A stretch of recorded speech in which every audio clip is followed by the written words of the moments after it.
Elle s'est peut-être bien endormie.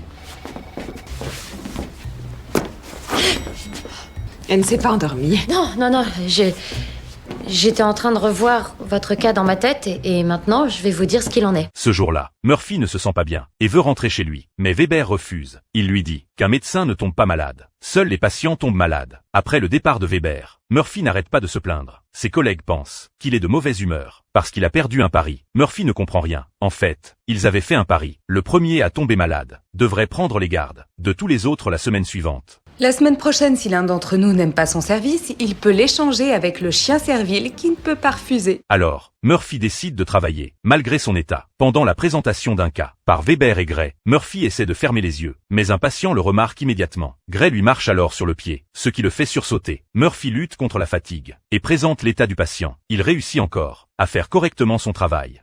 En fait, vous avez un abcès, donc on va nettoyer le pus et réséquer une partie de l'intestin. Je ferai encore caca normalement après. Oui, monsieur. C'est le but. Puis, au bloc opératoire, Weber raconte une histoire personnelle. Je me souviens avoir fait une garde de 24 heures avec une salmonellose pendant ma 3e année. Aspiration. C'était dû à du porc.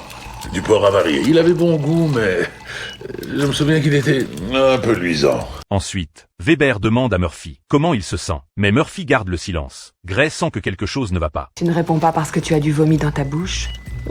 Alors, Gray lui dit de rentrer chez lui et de se reposer.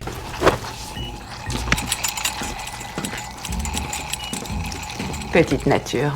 Quelle mauviette.